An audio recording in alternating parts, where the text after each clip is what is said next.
بسم الله الرحمن الرحيم. أعوذ بالله من الشيطان الرجيم. موضوعنا اليوم الإصرار على الذنوب أو الإصرار على الذنب. بسم الله الرحمن الرحيم. الحمد لله رب العالمين، والصلاة والسلام على أشرف الأنبياء والمرسلين، حبيبنا وحبيب العالمين أبي القاسم مصطفى محمد وعلى آله الطيبين الطاهرين وأصحابه الميامين.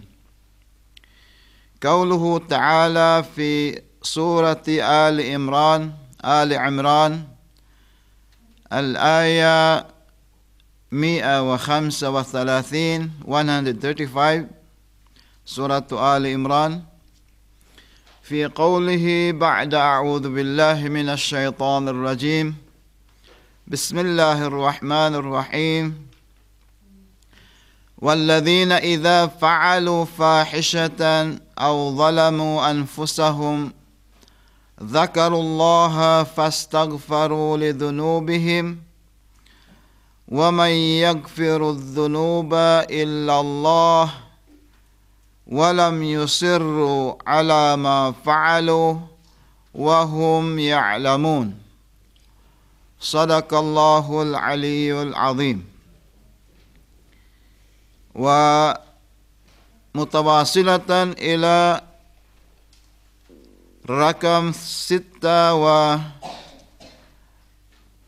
136 في قوله أولئك جزاؤهم مغفرة من ربهم وجنات تجري من تحتها الأنهار خالدين فيها ونعم أجر العاملين. صدق الله العلي العظيم.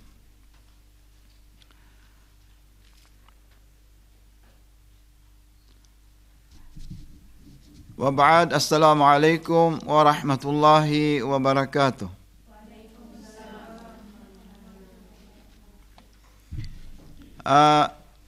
Ito ang pangsiyam araw natin sa lectures, at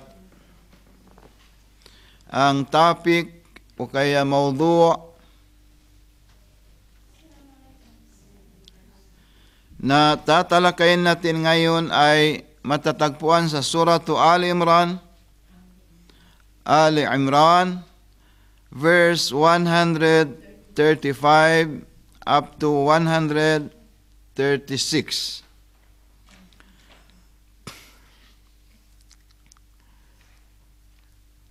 Una, bigyan natin ng kahulugan itong ayat na binasa natin at pupunta tayo sa kabuuhan ng topic natin ngayon, insyaAllah. Una, ang ayat o kaya verses sa Quran, dalawang verses na binasa natin sa inyo ay gaya ng sinabi natin sa Suratu Ali Imran 135. Gaya ng sabi ng Allah, Bismillahirrahmanirrahim.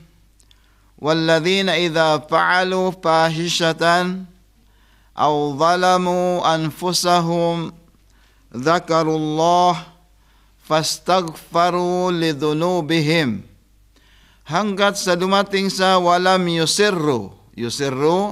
Yun ang topic natin ngayon na al-israr.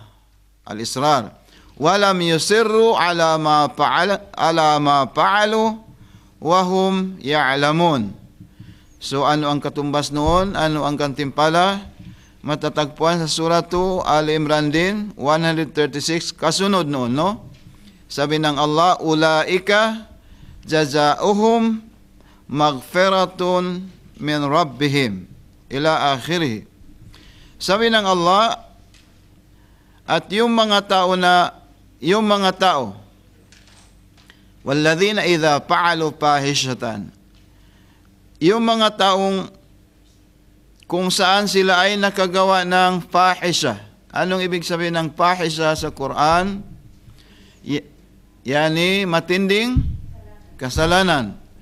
Yani matinding kasalanan na nagawa ng isang tao. At ano ang gagawin niya? Idha fa'alu fahishatan, kung sila ay nakagawa ng pahisha, ng kasalanan o matinding kasalanan, aw zalamu anfusahum, ay patuloy nilang inaapi ang kanilang sarili.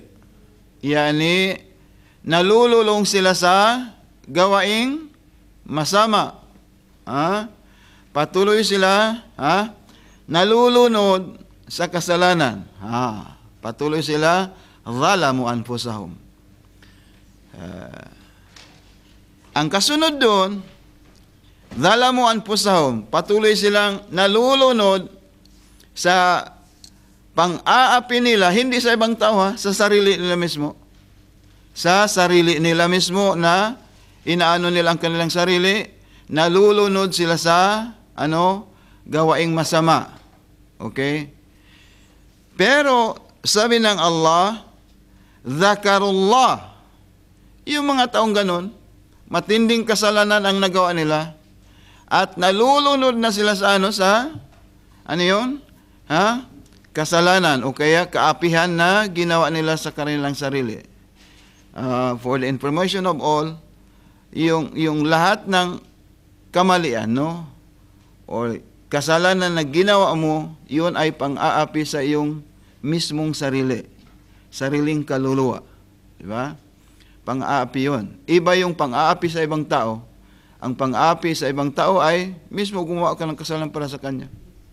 Iba yun, So, lahat ng gawaing masama na ginawa natin mismo ay sarili natin ang inaapi natin. Yung karapatan ng iyong sarili ay inaabuso natin.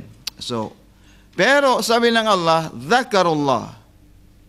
Naalala nilang Allah sa paggawa nila ng kasalanan, yun, naalala nilang Allah subhanahu wa ta'ala na yung ginagawa nila ay hindi mabuti, masama. So anong ginawa nila? Fastaghfirullah. Yung mga taong matinding kasalanan nila sa Diyos. Marami silang kaapihan na ginawa. Pero naalala pa nila rin ang Diyos. At anong ginawa nila? Hindi sila pabaya. Hindi sila nagpumilit na gumawa ng ganong kamalian. Fastaghfirullah. Yani, naghingi sila o kaya nagsisi sila sa gawain na yun at humingi sila ng tawad sa Allah. Nagsisi sila sa gawain na yun at naghingi sila ng kapatawaran. Ibig sabihin ng nagsisi, iba yung maghingi ka ng kapatawaran, Ang pagsisisi, al-auda ilallah, yani, an-nadam ala ma fa'altum, yani, pagsisihan mo kung anong nagawa mo na yon, at hindi ka na magbalik. So, anong gagawin mo? Maghihingi ka na, istaghfir, maghihingi ka na kapatawaran sa Allah. Fa inna Allah yaghfiru dhunuba jami'a. Dahil ang Allah ay wala siyang pinipili. Ignorante man, alim man, scholar man, babae man, lalaki, basta naghingi tayo ng kapatawaran sa Allah, okay, mamaya pag-usapan din natin kung ano ba ang mga requirements ng dapat sundin ng isang nagsisisi sa Allah. Mamaya inshallah. Fastaghfirullah lidhunubihim, yani naghingi sila ng kapatawaran sa mga dusa na yon, sa mga kasalanan na yon. Wa may yaghfiru dhunuba illa Allah. Sino ba ang dapat magpatawad sa atin? Ikaw ba, ako ba, o sino man? Walang iba kundi ang ating sino? Ang Allah subhanahu wa ta'ala.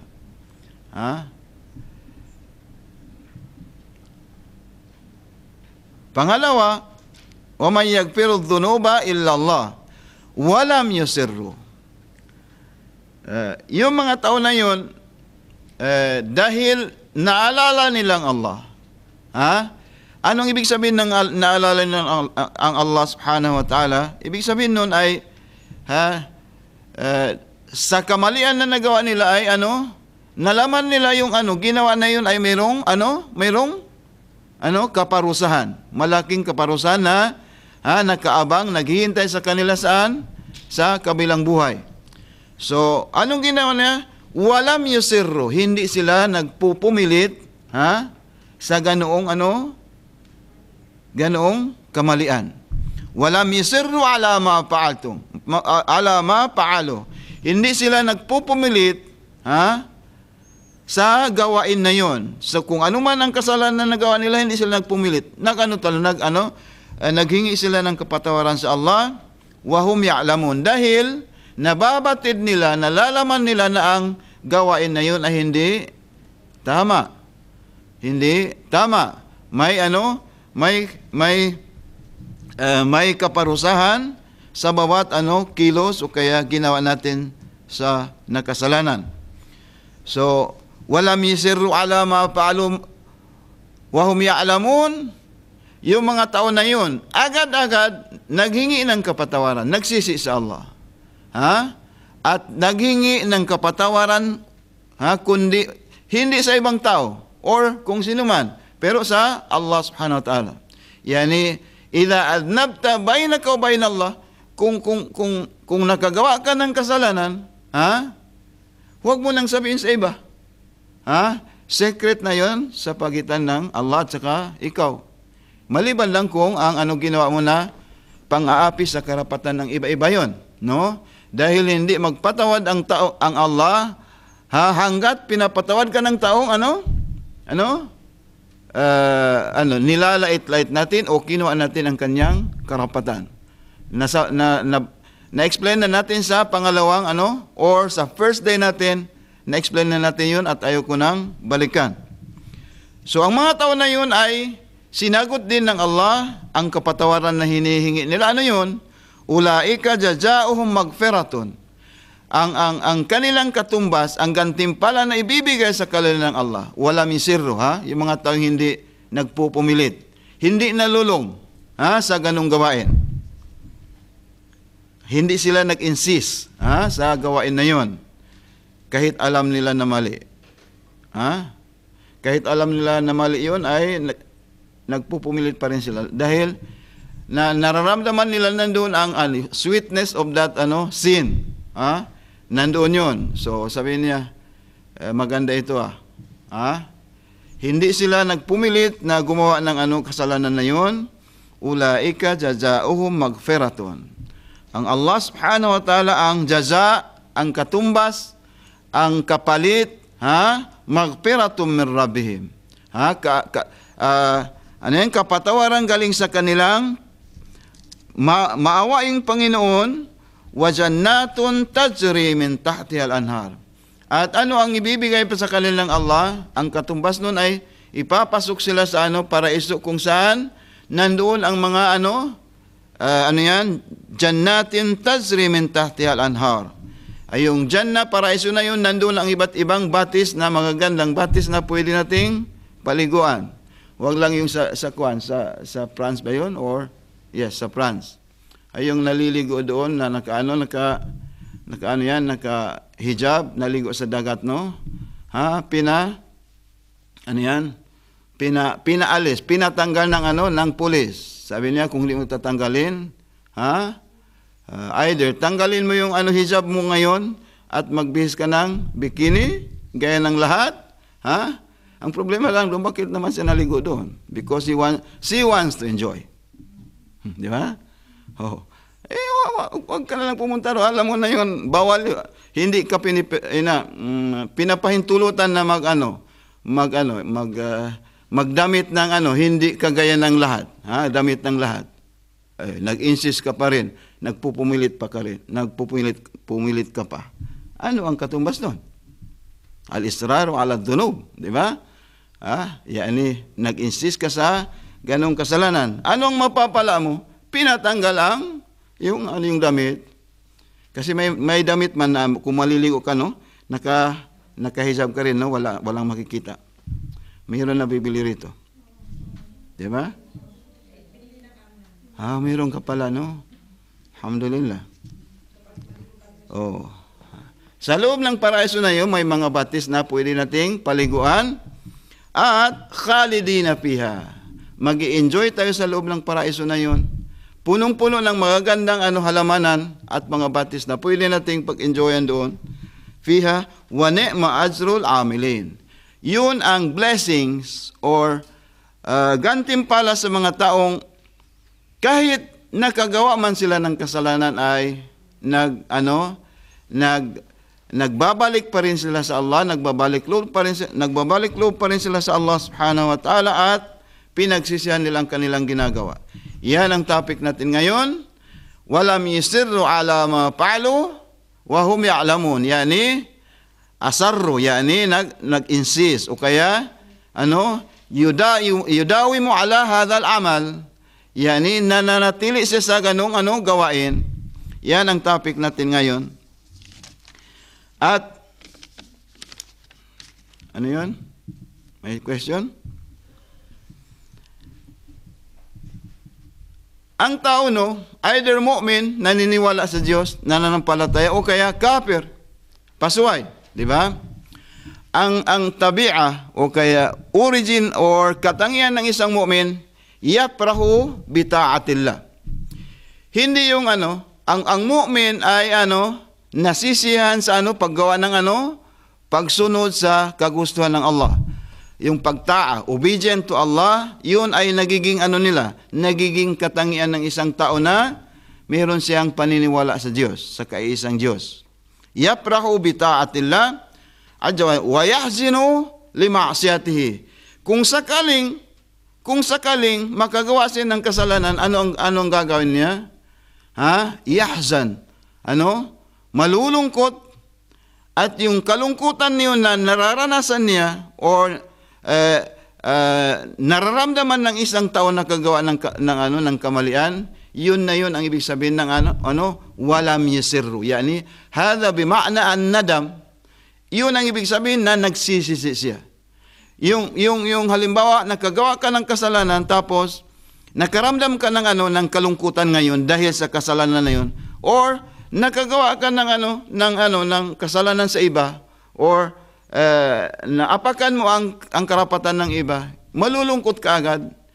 Ang kalungkutan na yun ang sabi nila, al-huzun li ma'asiyatillah bimanzilati madha an-nadam. Yani para ka rin nagsisisi, at ang kapalit ng pagsisisi na yun ay huwag mong gawin uli. Di ba? Huwag mong gawin at iwanan mo ang gawain na yon. So, dalawa lang ang katangian ng taong pasaway ay nasisiyahan, samantala ang mu'min naman ay nalulungkot kung sakaling nakagawa sila ng kamalian sa Allah subhanahu wa ta'ala. So, kung ganun ang yung katangian ng tao sa pagsisisi niya ay yuhawilul khuruj min asarrihi wa qawlat ila ta'ati min jadid. Dahil nalungkot siya, nakagawa siya ng masamang malaki man, malaking kasalanan man, matinding kasalanan o maliit man, pero nagbabalik pa rin siya sa Allah, nakakaramdam pa rin siya ng kalungkutan. Ang ibig sabihin doon, yantapiu sayi'atuhu bihasanati la'allahu tamhuha. Yani ibig sabihin noon, yung kalungkutan na nadadama ng isang tao ay meron siyang inaasahan na yung kalungkutan na yon na ang kabayaran, makagaganti siya ng mawawala yung katangian na kasamaan sa kanyang sarili. Yung kasamaan na katangiang masama sa kanyang sarili, yun ang binabawi niya dahil sa sa paggawa ng dahil nalulung or na influence man siya ng ng gawaing ng mga syaitan. Wala yazalu al-'abdu fi qalaqi ma dama yaghlibu ala amalihi al-khalat bain al-hasanati was-sayiat. Ang tao nobody can escape from the danger of yung punishment ng Allah habang ang isang tao ay gumagawa ng kabutihan, gumawa pa rin ng ng kasamaan. Yani hindi sa katangian ng isang naniniwala sa Diyos, wala sa katangian ng mu'min na after na gumagawa siya ng kabutihan ay yakhlutu ma'al ma'asiyah. Yani hahaluan niya ng gawaing masama. At hindi sigurado, hindi ka maka-escape. La yazalu min qalakin madama yaglibu ala fi'lihi. Hindi siya makakasiguro na nag-Muslim ka ngayon, you are already Muslim, ginawa mo yung obligasyon na bilang isang Muslim.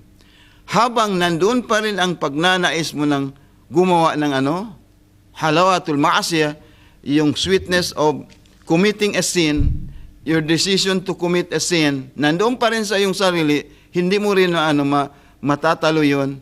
Hindi pa rin tayo safe sa ating gawain. Hindi pa rin tayo safe sa punishment ng Allah. At yun ang problema natin, nahihilingin natin sana, no? Kaya nga nagsabi ng Rasulullah, isa sa mga kunot, no? Alam niyo yung kunot? Sa pangalawang rakaat, no? Sa pangalawang rakaat ay mag-supplicate tayo, no? Meron doong dua before na magruko, di ba? Ang katuruan ng Prophet Muhammad ay habang ang Quran ay habang ang Islam ay hindi nanunumbalik, ang batas ng Islam ay hindi nanunumbalik sa mujtama, sa society or sa lipunan, at habang ang Quranul Karim ay hindi pa rin nasusunod sa lipunan, sinusunod ng mga tao, at hindi pa rin ang batas ng Quran ang nasusunod, kinakailangan mayroon tayong yung kunot na yon, yung dua, in between, after 2 rakat sa prayer natin. Lahat ng awqat, lahat ng prayer natin dapat meron. At isa doon na nirekomenda ng Rasulullah ay, Allahumma ij'al aqibati umri khaira. Ya Allah, gawin mo ang katapusan ng aking buhay sa sa gawaing mabuti. Dahil hindi tayo, habang nandoon pa rin ang yung temptation or yung pagnanasa na gumawa ng kasalanan, or to enjoy the sweetness of this itong enjoyment na rito sa mundo, habang nandoon pa rin sa ating isipan, ay hindi tayo sigurado na ang yung pinakahuling buhay natin ay masasave tayo sa azabun nar o kaya punishment ng Allah subhanahu wa ta'ala. Dahil doon, pwede rin yung dua ng Imamuz Zaman, yung dua o kaya yung prayer ng 12 Imams, Ya Allahu, Ya Rahmanu, Ya Rahim, Ya Muqallibal Qulub, Thabbit Qalbi ala Dinik. Very simple, pero it involve all the yung life natin. Kasama sa sali na yun. Ya Allahu, Ya Rahmanu, Ya Rahim, Ya Muqallibal Qulub. Kasi yung qulub, yung puso natin, no?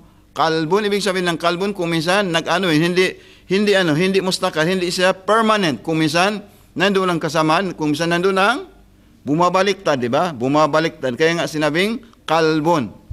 Kung minsan nagkaganyan, kung minsan nagkaganyan, kalaba yan. So, Ya Muqallibal Qulub,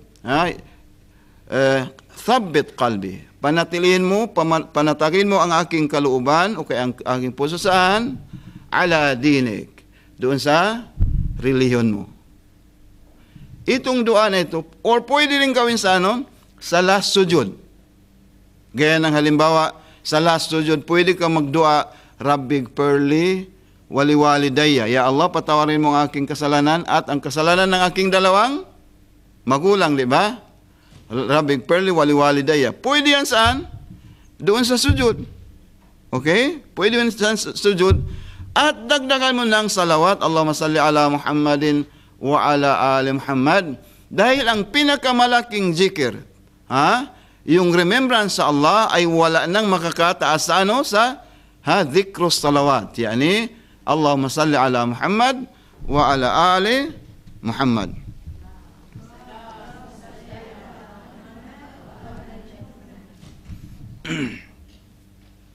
So, dahil doon, ang sinabi ng Allah subhanahu wa ta'ala, at ang Rasul sallallahu alaihi wa alihi wasallam, yung, kung minsan yung gawaing maliit, no? Yung kasalanan, yung, kamaliang maliit, or kasalanan na maliit, kasalanan pa rin, no? Zanbus sagir. Yani kasalanan na maliit.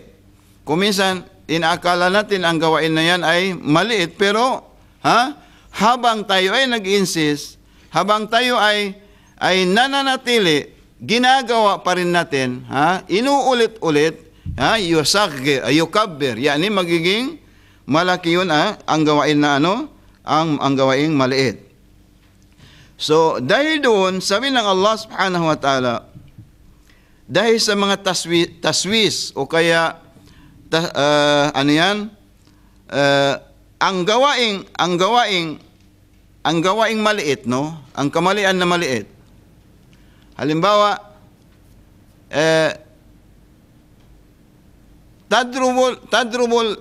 tadrubu saksun bil asa. Halimbawa,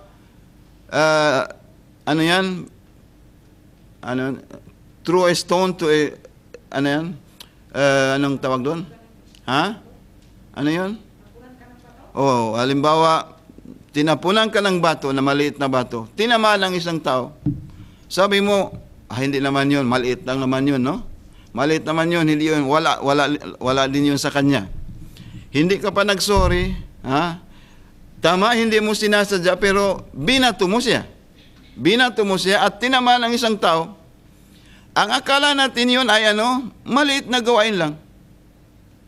Maliit na gawain lang. Kung halimbawa duguan siya, iba na yon. Pero maliit na bato tumama sa isang tao ay akala natin walang halaga yon. Inuulit-ulit natin na ganon, hanggat magiging malaki. Hanggang lumaki yung kasalanan na yon. So sabi ng Allah subhanahu wa ta'ala, ganon din ang gawaing maliit. Yung gawaing kasalanan na maliit, akala natin dahil maliit lang yon, hindi natin bigyang pansin. Halimbawa, ang binibigyan lang sa pansin natin ay huwag tayong pumatay ng tao, huwag tayong mang-api ng tao, o kaya huwag tayong magnakaw, o kaya huwag nating sirain yung sanctity ng ibang tao. Topic ko yan bukas. Hurmatul mu'min. Yani yung sirain mo ang yung pagkataon ng isang mu'min, bukas yung topic ko yun. At hindi ko na isali dito, no? Ang lahat ng yun kabair, akala natin kabair yun, no? Yun lang ang kabair. Hindi.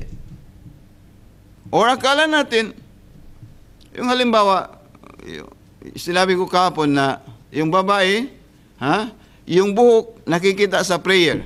Okay? Yung buhok nakikita sa prayer, maliit na bagay lang yun, no? Hindi mo pala alam, yung buhok na nakita, pinapabayaan mo yun, yung buhok na nakita, pinapabayaan mo sa prayer, hindi yung tatanggapin ang prayer mo. Hindi yung tatanggapin ang prayer. Kaya nga ang babae, ang halaga talaga ng babae, kung pupunta na sa prayer, sino ang imimit niya? Allah subhanahu wa ta'ala. Kunin mo ang yung pinakamagandang damit, at anuhin mo ang iyong katawan. At maggamit ka ng medyas. Gamit ka ng medyas dahil baka may makakita sa iyo na ibang tao na lalaki halimbawa, hindi mo kaano-ano, magiging kasalanan 'yon. Akala mo hindi, walang yun. Ginagawa mo, inuulit-ulit natin, yun, magiging kabair, magiging malaking matinding kasalanan yun. Yun ang ibig sabihin ng israr. Yani, alam mo na masama, ginagawa mo pa rin. Nagpupumilit pa rin ka na gumawa ng ganun. Wala tattabi'u khutuwati syaitan innahu lakum aduwwun mubin. Huwag natin turingan ang mga gawain ng mga syaitan na wala yan. O minsan lang gumawa ako ng ganun. O kaya nagpakita ka ng iyong buhok dahil ang paniniwala ng ibang tao, paniniwala ng ibang tao. Sabi niya, kung nasa loob ka ng bahay, merong bumisita sa iyo na first cousin, second cousin, third cousin. Dahil cousin ko rin siya, kahit hindi na ako maghijab. Pero kung nandun nakita niya ang guro niya, tumatakbo, natatakot sa guro. Pero hindi sa Allah subhanahu wa ta'ala. Yan ang napapansin namin sa mga, unfortunately, sa mga kapatid nating kababaihan. Natatakot sa guro, pero sa pagsuway sa Allah subhanahu wa ta'ala, hindi natatakot. Dahil akala na hindi sila nakikita ng Diyos, di ba? Ang nakikita ko yung guro na yon, nakakahiya, nakita ako ng guro ko.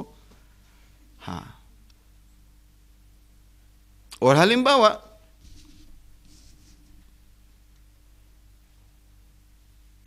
nag-travel ka sa isang lugar, Nag-travel ka sa isang lugar, malayo ka na sa malayo ka na sa mga kaibigan, Tapos kung ano-ano ang ginagawa natin,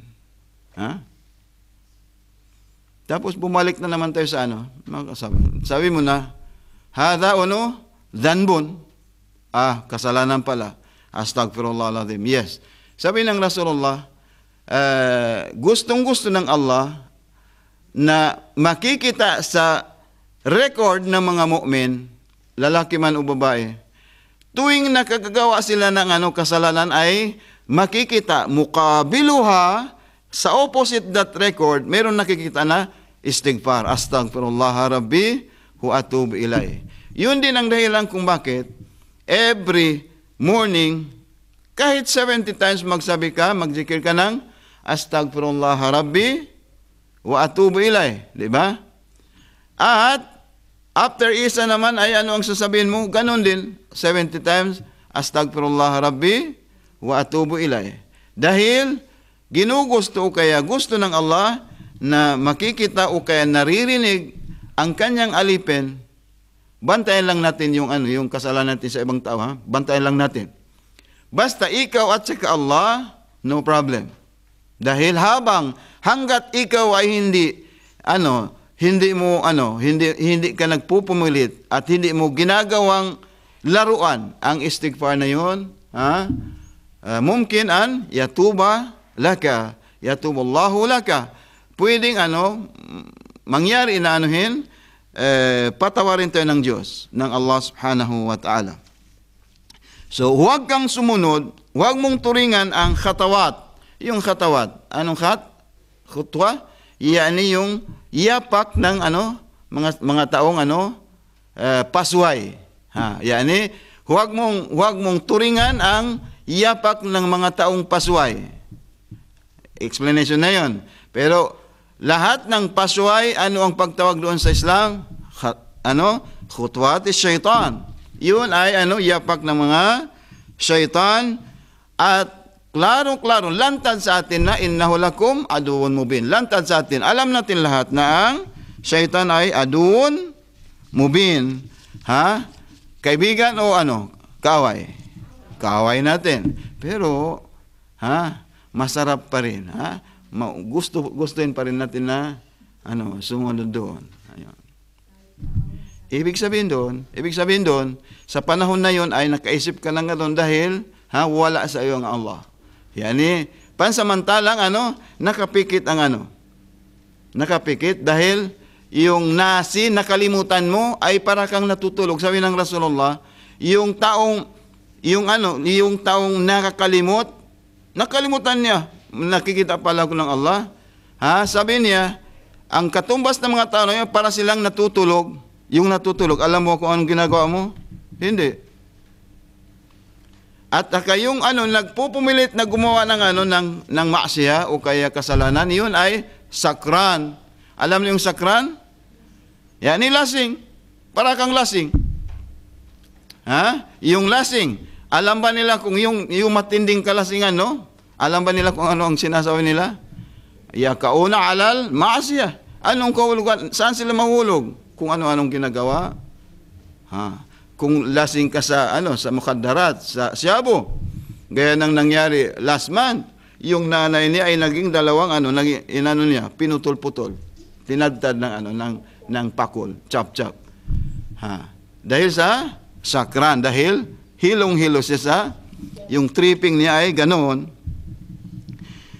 So, lahat tayo ay pinagbawalan ng Allah dapat ng Islam na kung gusto mong kabilang sa mga taong naniniwala sa Allah, mu'min, labudan natazannabu anil israri fi al-ma'siyah walau kana sagiran.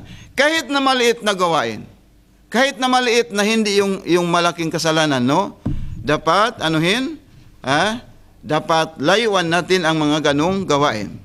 Sabi ng Imam Rida alayhis salam, sabi ng riwayat ng hadis ng Rasulullah, sa riwayat balita ng Imam Rida alayhis salam, yung Israel niya nasa Iran, nasa Mashhad, no? Ang pangwalong apo ng Rasulullah sa Hazrat Fatima.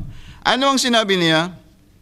As-sagairu binadhunub turukun ilal kabair.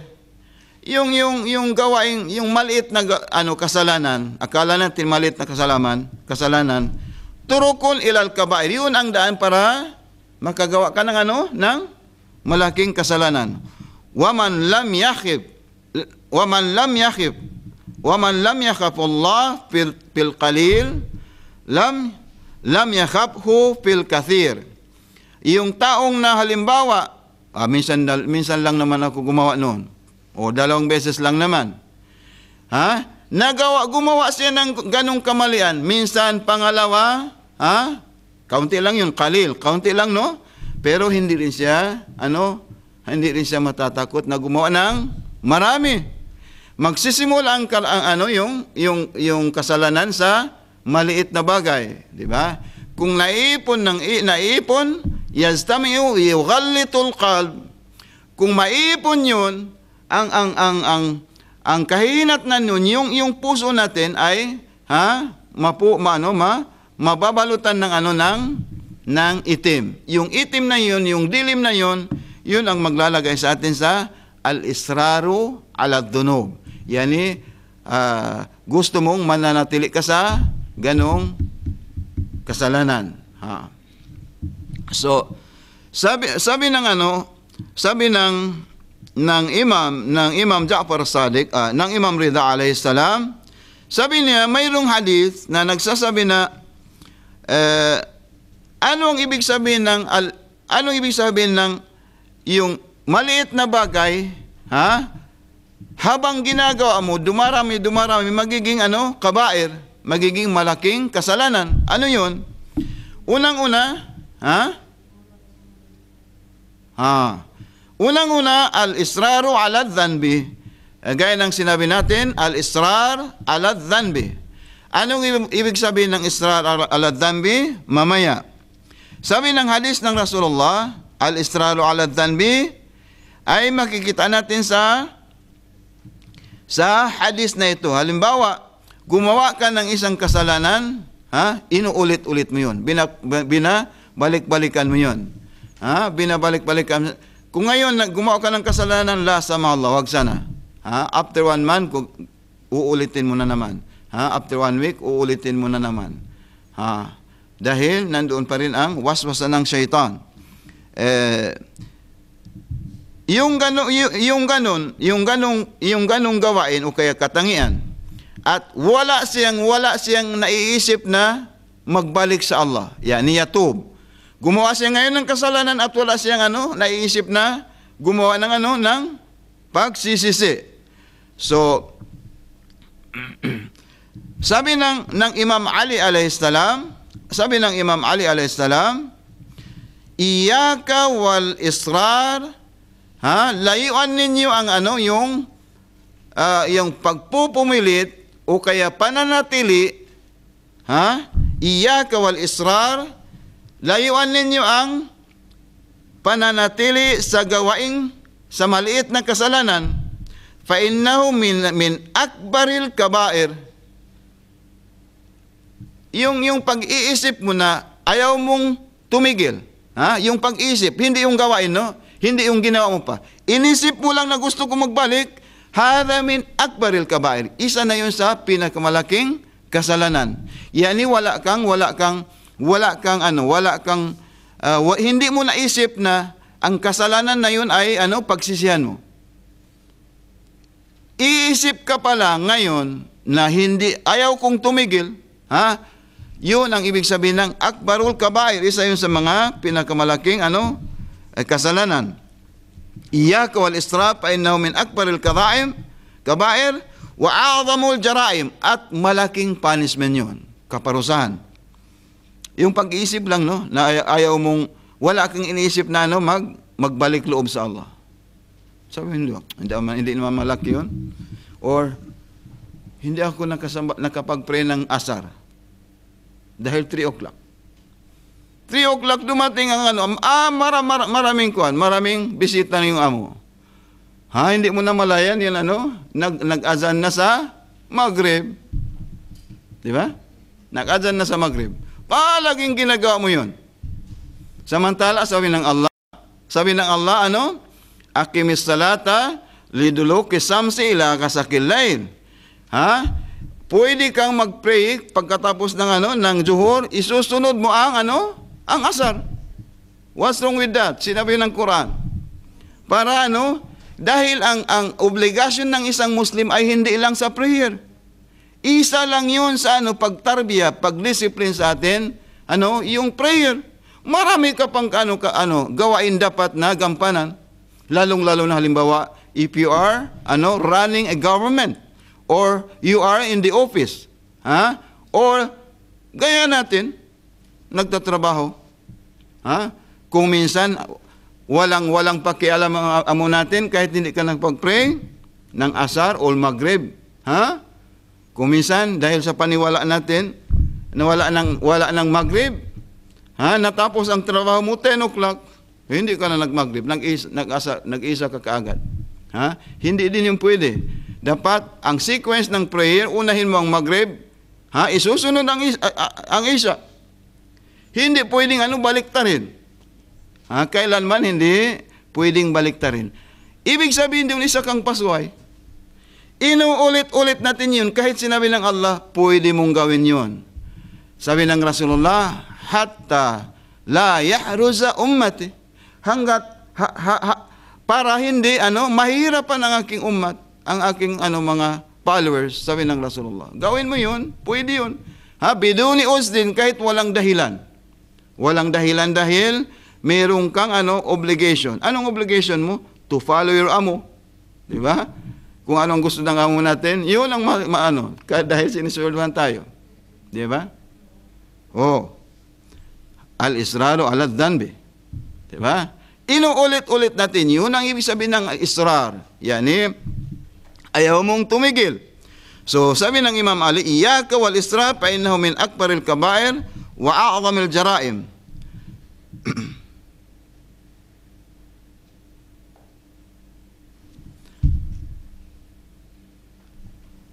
Or halimbawa yung paningin ng iba, no? Yung paningin ng iba, yung tingin sa mga masasama. Yung gusto mong makikinig sa mga yung mga masasamang salita. Dahil nagawian, naging katangya mo yun, ano kaya ang ginagawa nila? Unti-unti makikinig ka doon. Sabi mo, hindi naman yan. Dahil hindi naman yan masama, no? Maliit lang kaparusahan lang yon. Ginagawa natin. We enjoy that. Okay? We enjoy that. Hindi natin yun alam. Istanibu aladhanni. Layuan mo, iwasan mo ang mag-spy ka. Iwasan niyo mag-spy dahil kasalanan din yun. Inuulit-ulit natin yun. Inuulit-ulit natin. Ayaw nating lubayan. Ayaw nating iwanan yun. Yung ayaw nating pag-iwan, yun ay ibig sabihin ng israru ala ad-dhanbi. At yun ang sinasabi ng Imam Ali, akbarul kabair. Pinakamalaking kasalanan sa Allah subhanahu wa ta'ala. So, yun ang ayat ng Allah. Idha fa'alu fahishatan aw zalamu anfusahum. Kung nakagawa ka ng maliit na kasalanan o malaki man, fahisha, yung matinding kasalanan, aw zalamu anfusakum, o nakagawa ka ng kamalian, yung kamalian na yun ay ikaw rin ang mananagot nun. Dalawa, no? Anong ginawa niya? Anong ginawa ng tao na yun? Padhakarullah. Padhakarullah. Ngayon, naalala niya na malaking kasalanan pala yun. Fastagparo. Naghingi siya ng kapatawaran sa Allah. O, naghingi siya ng kapatawaran sa kanyang best friend. Kapatid, kanina nagsalita ako ng masama sa iyo. Patawarin mo ako. Hindi ko yun sinasadya. Yung isa naman, pasaway din. Ayaw ding magpatawad. Ayaw din magpatawad. So, nasaan doon ang kasalanan? Yung hindi nagpatawad. Pero kung hindi ka maghingi ng kapatawaran at diretso ka sa Allah, hindi alam niya na inano mo pala siya, no? So, ginawa mo pa rin yun, yun ang akbarul kabair. Pero kung halimbawa, sabi mo, ya Allah, nagkamali talaga ako. Ayaw ko nang balik-balikan yun. Ayaw ko nang ulitin. Wala misirru ala ma fa'alu wa hum ya'lamun.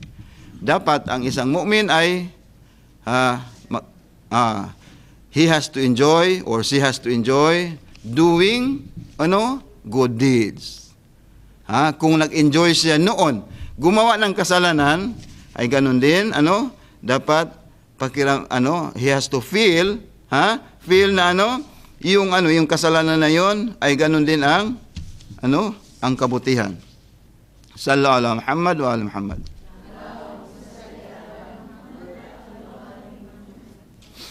So, ang ibig sabihin ng al-israru ala dhanbi, una, ay yudhniba pala yastaghfiru minhu aslan. Makagawa ka ng kasalanan at hindi ka talaga maghingi ng kapatawaran. Isa yun.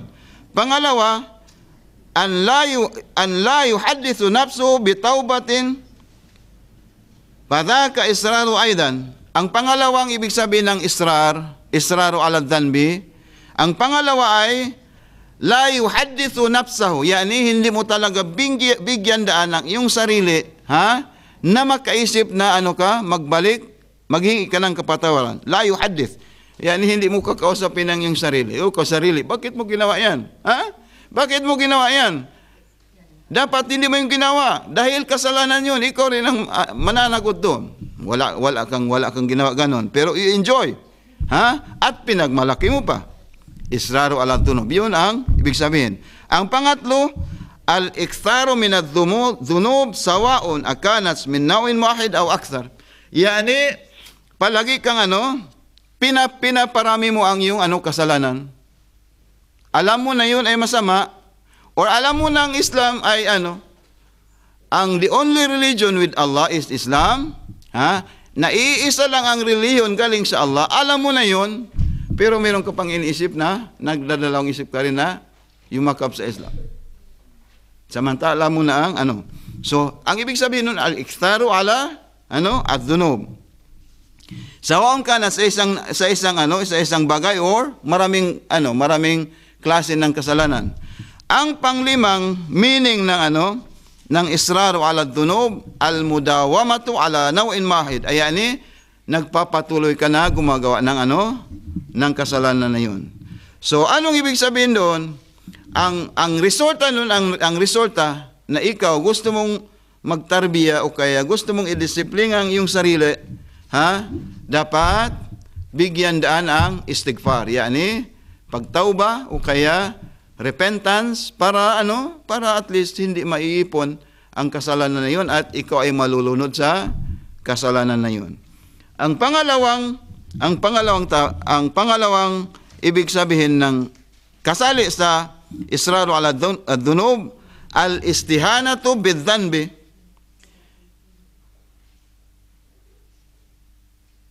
Al-istihanatu ala ad-dhanbi. Ibig sabihin ng istihana yani yani pinagtatawanan mo ang pinagtatawanan mo o nagpi-play ka sa pinaglalaruan mo ang ang dhunub na 'yon, ang kasalanan na 'yon. Al-istihanatu bidhanbi. Ang ibig sabihin ng istihana yani parang pinaglalaruan mo ang Allah Subhanahu wa ta'ala dahil sa dahil sa kasalanan na 'yon. Ano ibig sabihin doon? Sabi ng Imam Abul Hasan, yani ang Imam Ali alayhis salam, la tastakbiru kathiral khair. Ito ang sinabi ko kahapon din, no? Huwag ninyong paramihin, huwag ninyong ipagmalaki kung nakagawa ka ng ng maraming kabutihan. Pinag-istorya mo. O nagawa ko ito, nagawa ko ito, nagawa ko yun. Tumulong ko kay Pulan, tumulong ko sa kanya. Huwag mo nang palakihin yun. Itago mo na lang yun, baka magiging, ma-virus pa, maging virus, mawawala lahat ang programa. Di ba? La tastakthiru kathiral khair. Huwag ninyong palakihin at puriin ang nagawa ninyo na maraming kabutihan. Wala tastaqillul qalilud dhunub, at huwag din ninyong maliitin yung maliit na kasalanan na nagawa ninyo. Kasi hindi ka pumatay, sabi mo maliit din kasalanan ko, no? Dahil hindi ka nag-pray ng 5 times, or kung minsan pinapabayaan natin ang isang prayer, akala mo ay hindi 'yon kasalanan sa Diyos. So wala tastaqillul qalil adh-dhunub fa innal qalil adh-dhunub yastami'u hatta yakunu kathira. Yung counting kasalanan ay naiipon-ipon din hanggang nagiging jabal, para hanggang magiging jabal. Ano ibig sabihin ng jabal? Bundok. Magiging marami, no? Kung magiging marami na 'yon, at wala taltafit lirruju' ila Allah. At wala kang pakialam na magbalik loob sa Allah Subhanahu wa ta'ala. Ang ibig sabihin nun, al-istihanatu bidhanbi.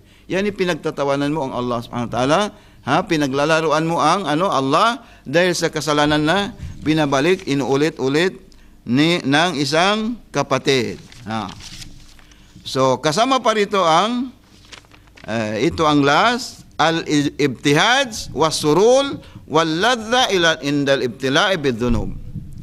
Ibtihaj was-surur, kung nakagawa ka ng kasalanan, pinagmamalaki mo. Alam mo kapatid, kahapon, natalo ko ang lahat ng nakuha ko. O nanalo ako ng 1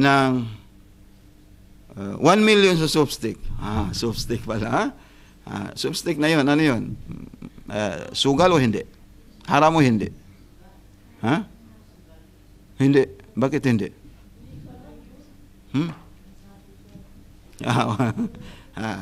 Nanalo ako sa soapstick kahapon, pinagmalaki mo pa. Hanggat namigay pa ka ng Oh.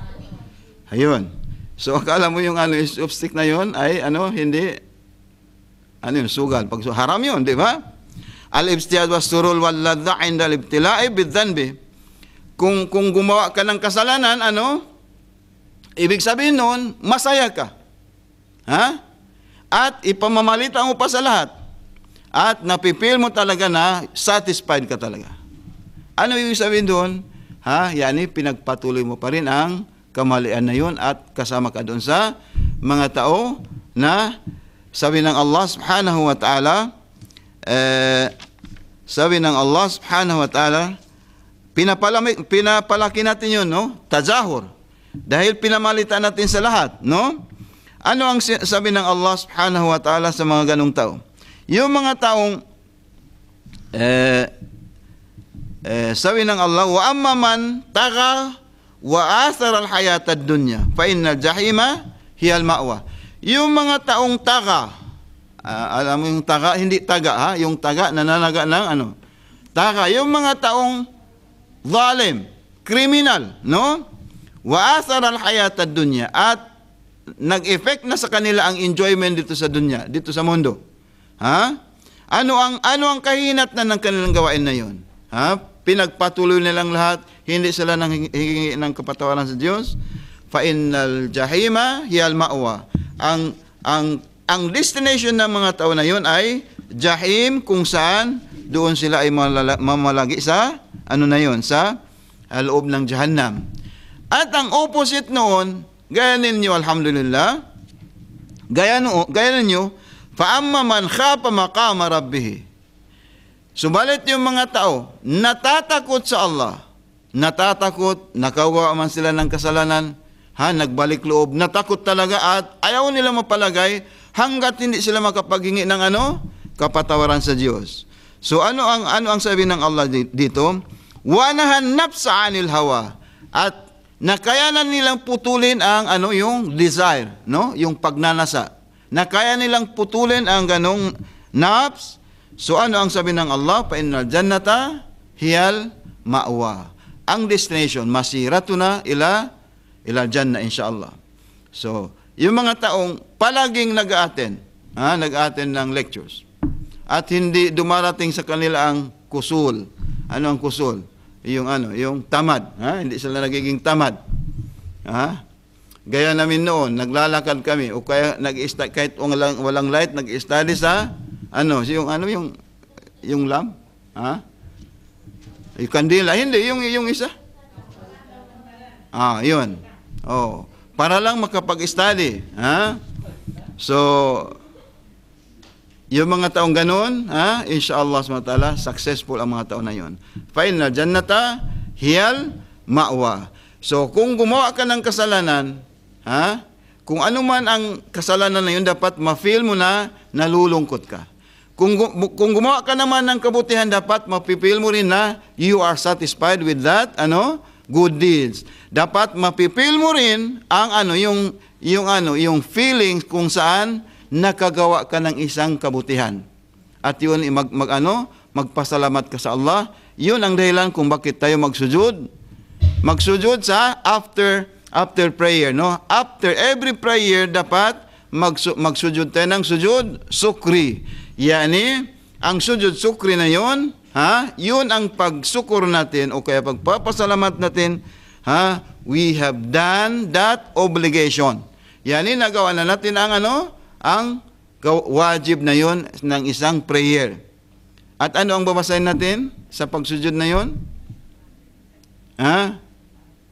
Asyukru, asyuk o kaya sukrin lillah, sukran lillah, or asyukru asyukr, or yes, asyukr wasukr. O kaya, ya Allah, pagpasalamat ako sa iyo ng sukran ya Allah, or sukran lillah, kahit 3 beses lang, wag lang isa, wag lang 2.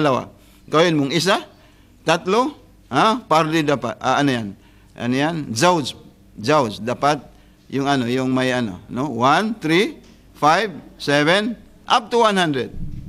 Kung kaya mo, nagsujud ka, no?